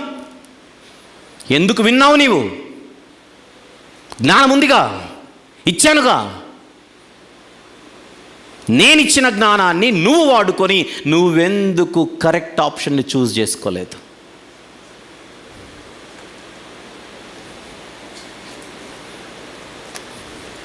ఇశ్రాయేలీయులకు ఓపెన్గా పెట్టాడు, జీవం, మరణం, మేలు, కీడు, ఆశీర్వాదం, శాపం. మీరెన్నుకోవాలి. అంటే వాళ్ళకంటూ ఒక రెస్పాన్సిబిలిటీ ఉంది. ఊరికే ఇచ్చాడా జ్ఞానం? గత వారం మాట్లాడుకున్నాం. అనవసరంగా ఇచ్చాడా బుద్ధి? భూ జంతువుల కంటే ఎక్కువ జ్ఞానం, పక్షుల కంటే ఎక్కువ జ్ఞానం మనిషికి ఎందుకు ఇచ్చాడు? కొరింథీయులకు రాసిన మొదటి పత్రిక మొదటి అధ్యాయం. కొరింథీయులకు రాసిన మొదటి పత్రిక మొదటి అధ్యాయం ముందుగా 20వ వచనం. 20 జ్ఞాని ఏమయ్యను? శాస్త్రి ఏమయ్యను? ఈ లోకపు తర్కవాది ఏమయ్యను?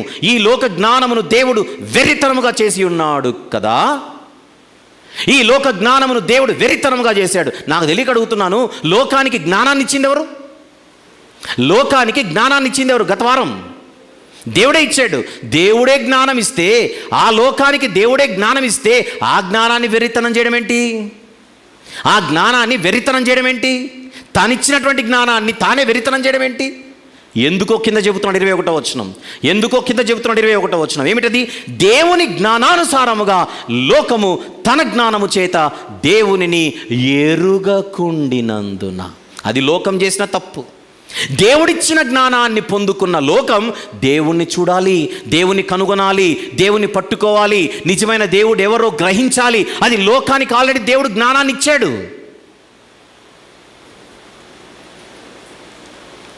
2 నిమిషాలాగా ఆలోచిస్తే సృష్టి వేరు, సృష్టికర్త వేరని ఇట్టే తెలిసిపోతుంది కాదా? ఇల్లు బాగుంటే ఎవరు కట్టారు, బట్టలు బాగుంటే ఎవరు కుట్టారు, వంట బాగుంటే ఎవరు వండారు, బొమ్మ బాగుంటే ఎవరు గీశారు, సృష్టి ఇంత బాగుంటే ఎవరు చేశారు? అడిగి చావాడు మనిషి. అడగడా రేపొద్దున దేవుడు? అడగడా రేపొద్దున దేవుడు? అన్నీ అడిగావు కదరా, నీ జీవితంలో అడగందేముంది? అన్నీ అడిగావు. నన్ను తప్ప, నా గురించి తప్ప. రోమపత్రిక 1వ అధ్యాయం, రోమీలకు రాసిన పత్రిక 1వ అధ్యాయం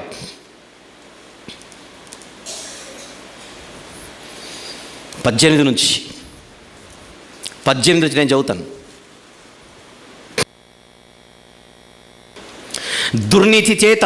దుర్నీతి చేత సత్యమును అడ్డగించు మనుషుల యొక్క సమస్త భక్తిహీనత మీదను దుర్నీతి మీదను దేవుని కోపము పరలోకము నుండి బయలుపరచబడుచున్నది. ఎందుకనగా, ఎందుకు దేవునికి కోపం అంటే చెబుతున్నాడు అక్కడ. దేవుని గురించి తెలియ సఖ్యమైనదేదో అది వారి మధ్య విషదమై ఉన్నది, దేవుడు అది వారికి విషద పరిచెను. మా దగ్గర డిప్లొమా చేసే వాళ్ళని అడిగితే చెబుతారు, దేవుని ప్రత్యక్షతలు ఏంటో చెప్పమని అడిగితే టక్కని చెప్పేస్తారు. ఏమని? ఒకటి దేవుని సాధారణ ప్రత్యక్షత, మరొకటి దేవుని నిర్దిష్ట ప్రత్యక్షత.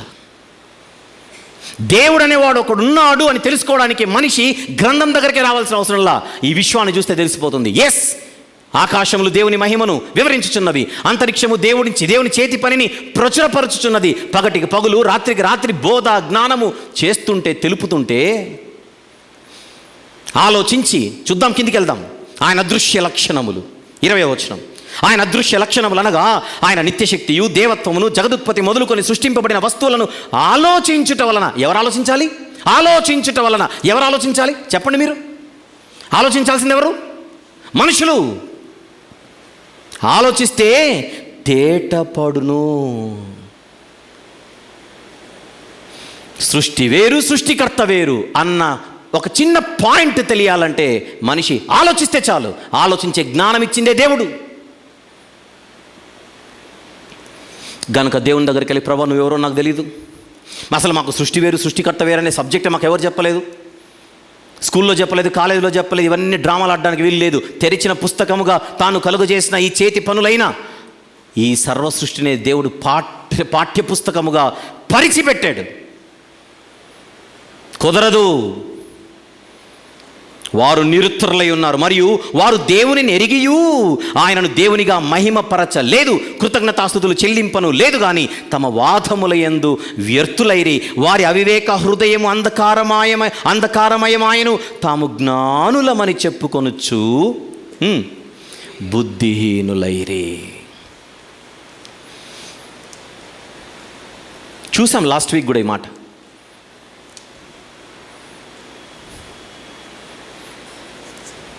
మీకు ఎక్కడైనా బైబిల్ చదివేటప్పుడు పలానా వాళ్ళు నమ్మకూడదు నన్ను అని దేవుని స్క్రిప్ట్ ఎక్కడైనా ఇండైరెక్ట్గానే ఏమైనా కనపడుతుందా చెప్పండి? అసలు కాన్సెప్టే లేదే బైబిల్లో.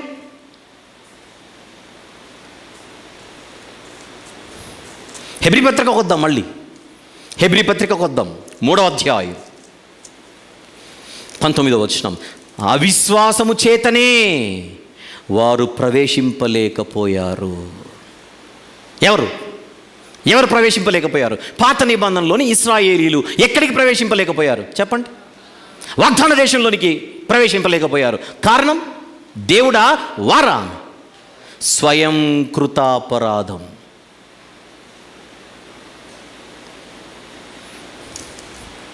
ఈ సబ్జెక్ట్ ఎందుకు చెప్పాడు హెబ్రీ పత్రికలో? అక్కడెక్కడో జరిగింది ఇక్కడెందుకు చెప్పాడు? అక్కడెక్కడో జరిగింది ఇక్కడెందుకు చెప్పాడంటే ఇక్కడున్నోళ్ళకి ఏదో చెప్పాలి. ఇప్పుడు ఇక్కడున్నోళ్ళకి ఏదో చెప్పాలంటే అక్కడున్న చరిత్ర ఎత్తాడు. అందుకే బైబిల్లో మనకు 2 నిబంధనలు ఉంటాయి. ఒకటొద్దు, ఇంకొకటే ముద్దు అనకూడదు. 2 పెట్టుకోవాలి. ఒకటి పునాది, రెండు భవనం. పాత నిబంధన పునాది అయితే క్రొత్త నిబంధన భవనం. భవనంలోనికి మనం రావాలి, పునాది మీద ఉండాలి. Very simple. 4వ అధ్యాయం 1వ వచనం, ఆయన యొక్క విశ్రాంతిలో ప్రవేశించుదుమను వాగ్దానము ఇంకా నిలిచి ఉండగా మీలో ఎవడైనను. ఎవరికి రాస్తున్నాడు ఇప్పుడు? ఎదురుగున్న వాళ్ళకి. ఈ పత్రిక ఎవరికైతే రాస్తున్నాడో వాళ్ళకి చెబుతున్నాడు, మీలో ఎవడైనను ఒకవేళ ఆ వాగ్దానము పొందకుండా తప్పిపోవునేమోనని భయము కలిగి ఉందుము. ఎంత బాగుందన్నమాట. వాగ్దానం అయితే అందరికీ ఉంది, కానీ దాన్ని పొందుకోవడంలో చాలామంది ఫెయిల్ అవుతున్నారు. ప్రయాణం బాగానే మొదలు పెడుతున్నారు, విశ్వాస ప్రయాణం బాగానే ఉంది, కానీ మధ్యలోనే ఆ విశ్వాసాన్ని విడిచిపెట్టడమో, యాత్రలో రాజీ పడడమో ఏదో జరుగుతోంది. చూడండి అక్కడ, మీలో ఎవడైనను ఒకవేళ ఆ వాగ్దానము పొందకుండా తప్పిపోవునేమోనని భయము కలిగి ఉందుము. మనది పరలోక ప్రయాణం, వాళ్ళది కనాను ప్రయాణం. మధ్యలో వారు పడిపోయారు. కారణం అవిధేయత, కారణం అజాగ్రత్త.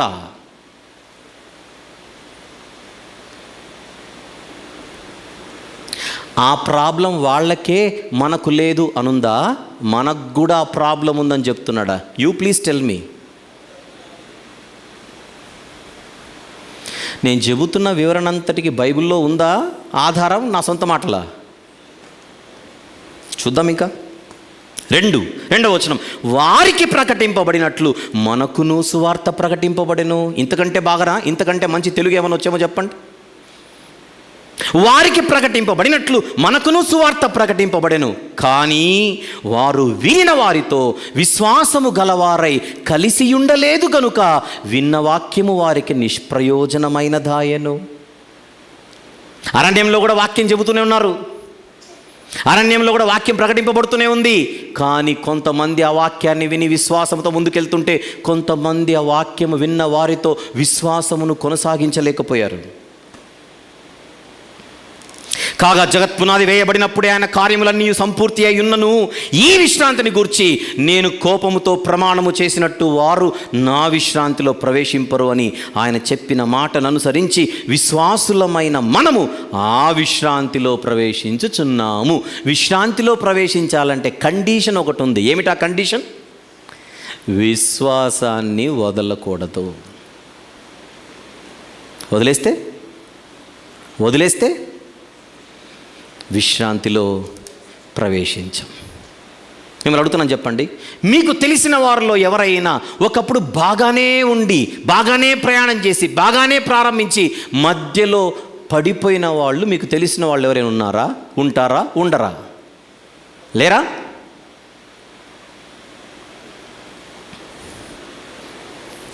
వెళ్దాం కిందికి. 6-7 వచనములు అదే హెబ్రీ పత్రిక 4వ అధ్యాయం. కాగా ఎవరో కొందరు విశ్రాంతిలో ప్రవేశించుదరను మాట నిశ్చయము గనుక ముందు సువార్త వినిన వారు అవిధేయత చేత ప్రవేశింపలేదు. దేవుని స్క్రిప్ట్ చేత కాదు, దేవుని ప్రోగ్రాం వలన కాదు. వారు ప్రవేశింపలేకపోవడానికి దేవుని ప్రోగ్రాం కారణం కాదు, వారి అవిధేయత. వినిన వారు అవిధేయత చేత ప్రవేశింపలేదు గనుక నేడు మీరు ఆయన మాట వినిన ఎడల మీ హృదయములను కఠిన పరచు కొనకూడని వెనుక చెప్పబడిన ప్రకారము ఇంతకాలమైన తర్వాత దావీదు గ్రంథములో నేడని ఒక దినమును నిర్ణయించుచున్నాడు. యెహోషువ వారికి విశ్రాంతి కలుగజేసిన ఎడల ఆ తర్వాత మరి ఒక దినం గురించి ఆయన చెప్పకపోవును. అంటే యెహోషువ నాయకత్వములో వారు ప్రవేశించిన కనాను తాత్కాలికమైంది, శాశ్వతమైన కనాను లోకం ఒకటి ఉంది. యెహోషువ వలన వచ్చింది తాత్కాలికమైన విశ్రాంతి మాత్రమే.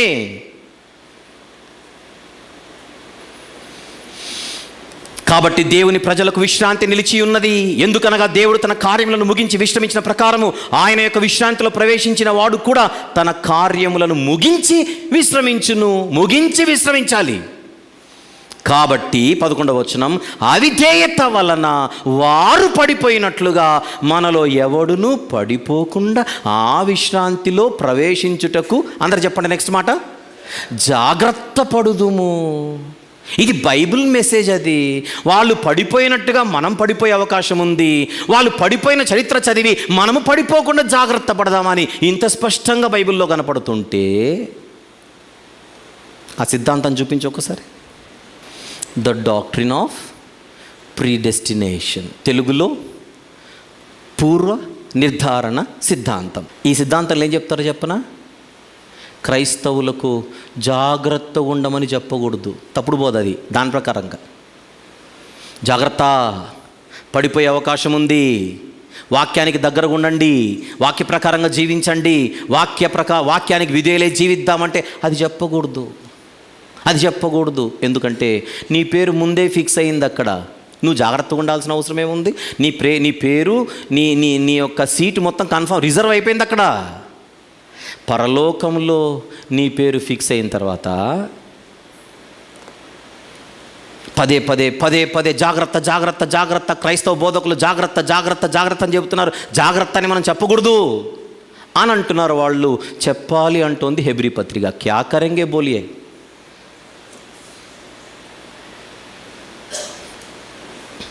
పూర్వ నిర్ధారణ సిద్ధాంతం. ఏమనిపించింది చెప్పండి ఇంతవరకు? అలా అనిపిస్తుందా మీకు?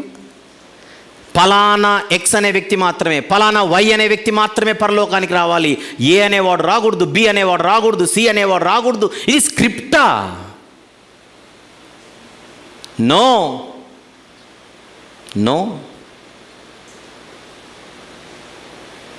ఇప్పుడు మీరు అదిరిపోయే మాట చెప్తాను. మళ్ళీ చూపించు సిద్ధాంతం పేరు. పూర్వ నిర్ధారణ సిద్ధాంతం, ఇంగ్లీష్లో the doctrine of pre destination. పూర్వ నిర్ధారణ సిద్ధాంతం బైబిల్లో లేదా అంటే ఉంది, కానీ వాళ్ళు చెప్పేది లేదు.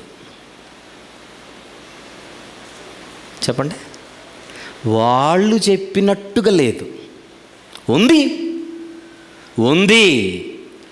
జగత్తు పునాది వేయబడక మునిపే ఆయన క్రీస్తులో మనలను ఏర్పరచుకొనెను. జగత్తు పునాది వేయబడక మునిపే, పూర్వమే.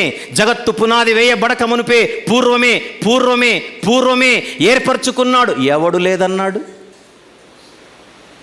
ఉంది. వాళ్ళు చెప్పినట్టుగా లేదు. అర్థమైంది అనుకుంటా. ఒక్కటి నిజం ఉంది, కానీ ఒక్కటి నిజం. ఏమిటా నిజం అని అడిగితే, పలానా పేతురే రావాలి, తోమ రాకూడదు, పలానా బర్తలోమే రావాలి, పలానా బర్నబా రాకూడదు అని లేదు. మనం అదే తప్పు పట్టేది. మీరు చెబుతున్న వ్యాఖ్యానం తప్పు, మీరు ఇస్తున్న వివరణ తప్పు, మీరు చేస్తున్న బోధలు తప్పు.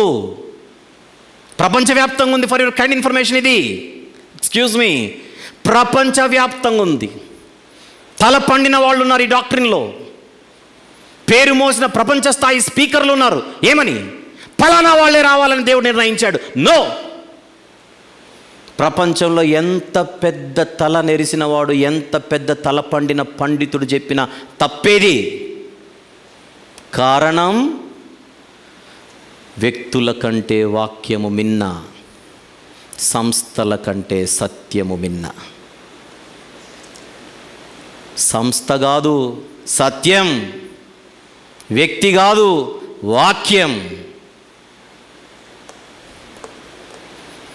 మరి బైబిల్లో ఉన్న పూర్వ నిర్ధారణ సిద్ధాంతం అంటే ఏమిటి? రాబోయే ఎపిసోడ్లలో మాట్లాడుకుందాం, రాబోయే భాగాలలో మాట్లాడుకుందాం.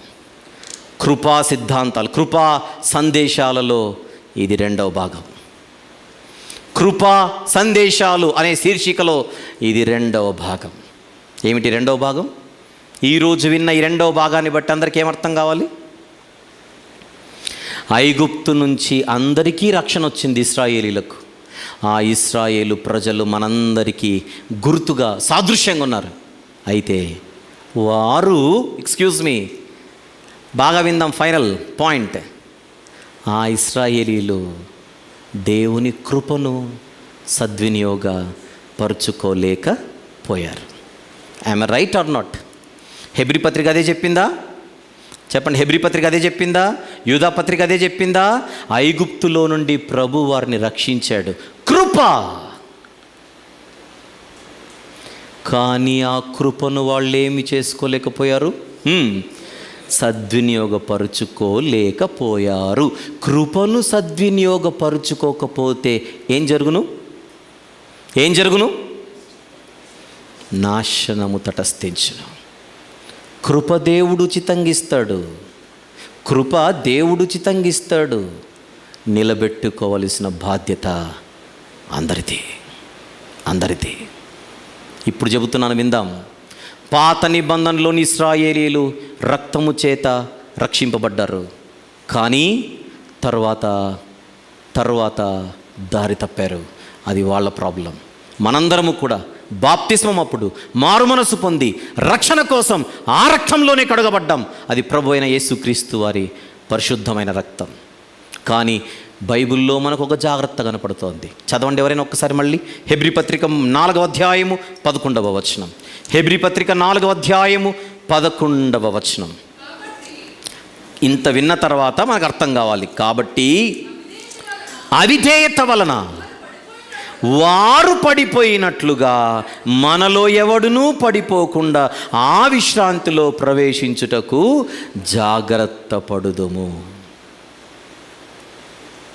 బైబిలే చెబుతోంది జాగ్రత్త అని. జాగ్రత్త పడదాం. ప్రభు అయిన యేసుక్రీస్తు వారు విరిచిన దేహం, కార్చిన రక్తానికి సాదృశ్యంగా ప్రభు బల్ల మీద నుంచి రొట్టె ద్రాక్షారసం మన ముందుకు రాబోతోంది. జాగ్రత్తగా మనల్ని మనం పరిశీలించుకుంటూ ఎక్కడైనా పడిపోదుమేమోనని, ఎక్కడైనా తప్పిపోదుమేమోనని భయము కలిగి అందులో ప్రవేశిద్దాం. 4వ అధ్యాయం 1వ వచనం మళ్ళీ ఒకసారి. హెబ్రీ పత్రిక 4:1. ఆయన యొక్క విశ్రాంతిలో ప్రవేశించుదు మన వాగ్దానము ఇంకా నిలిచి ఉండగా మీలో ఎవడైనను ఒకవేళ వాగ్దానము పొందకుండా తప్పిపోవునేమోనని భయము కలిగి ఉందుము. ఆ భయాన్ని కలిగి, పవిత్ర భయం ఇది. భయం అంటే ఒక పులికో రాక్షసునికో భయపడుతున్నట్టు కాదు. ఇది పవిత్రమైన భయం, పరిశుద్ధమైన భయం, జాగ్రత్తతో కూడుకున్న భయం. డ్రైవింగ్ వచ్చు కదా అని భయం లేకుండా డ్రైవ్ చేయకూడదు. డ్రైవింగ్ వచ్చు, లైసెన్స్ ఇచ్చారు. నేను చెప్తున్నాను ఏమని, ఇప్పుడు ఎవరైతే కార్లలో వచ్చారో, ఎవరైతే 2 వీలర్లో వచ్చారో అందరితో చెప్తున్నాను ఏమని, మీరు బండ్లలో వెళ్తున్నారు జాగ్రత్త అన్నాను. మీరు వెంటనే లైసెన్స్ చూపించి మాకు లైసెన్స్ ఉందిలే అనకూడదు. లైసెన్స్ ఉన్నా భయంగా ఉండాలి, లైసెన్స్ ఉన్నా జాగ్రత్తగా ఉండాలి. అది ఎంత సింపులో, బాప్తిస్మం పొందినా జాగ్రత్తగా ఉండాలి. ఇది అంతే సింపుల్. ఒక సింపుల్ విషయాన్ని పెద్ద రాద్ధాంతం చేసే ప్రయత్నం గత 400 సంవత్సరాలుగా జరుగుతోంది. మన పరిధిలో మనం జాగ్రత్త పడదాం, మన పరిధిలో మనం జాగ్రత్త పరుద్దాం. దేవుడి సందేశాన్ని మనందరి వినికిడిలో, మనందరి ప్రయోజన నిమిత్తం బహుగా ఆశీర్వదించునుగాక. ఆమేన్. ప్రార్థన చేసుకుందాం. కళ్ళు మూసుకున్నట్లయితే అందరూ కూడా ప్రార్థన చేసుకుందాం. ప్రార్థన పూర్వకంగా ప్రభు బల్ల పరిచర్లోనికి ప్రవేశిద్దాం. ప్రేమగల తండ్రి, కృపగల దేవ, జీవం గల నాయన, పరిశుద్ధుడైన మహా గొప్ప దేవ, నాయన ఈ రాత్రి మీరు మాకు ఇచ్చిన ఈ మాటలను బట్టి మిమ్మల్ని స్తుతిస్తున్నాము ప్రభువా. మీ కృప ఎంతో గొప్పది, మీ కృప ఎంతో మధురమైనది, మీ కృప ఎంతో తండ్రి వర్ణించలేనంత మహోన్నతమైనది. కానీ దాన్ని సద్వినియోగపరచుకోవలసిన బాధ్యత మా అందరిది. అదే చరిత్ర చెప్పింది, అదే చరిత్ర చెబుతోంది. ఆ చరిత్రను పెట్టే క్రొత్త నిబంధనలో మాకు మీరు జాగ్రత్తలు చెబుతూ వస్తున్నారు. అందును బట్టి స్తుతిస్తున్నాము నాయన. అజాగ్రత్తగా మేము బ్రతకకుండా జాగ్రత్తగా ఈ యొక్క ఆత్మీయ జీవితాన్ని నిలబెట్టుకునేటువంటి జ్ఞానం ఇచ్చారు, బలాన్ని ఇచ్చారు, శక్తిని ఇచ్చారు. దాన్ని మేము సద్వినియోగపరచుకోవాలి. ఆ విషయంలో కూడా సంపూర్ణ నడిపింపు మాకు ప్రసాదించమని ప్రార్థిస్తూ, విన్న ప్రతి ఒక్కరు కూడా ఆలోచించేటువంటి తత్వము కలిగి, మనసు కలిగి, తండ్రి సత్యమందు గొప్పగా మరింత బలముగా ప్రతిష్ఠితులు అవ్వడానికి సహాయం చేయమని యేసుక్రీస్తు ప్రభు వారి పరిశుద్ధ నామంలోనే ఈ కొన్ని విన్నపములు మీకే సమర్పించి వేడుకొనుచు పొందుకొనుచున్నాము తండ్రి. ఆమెన్.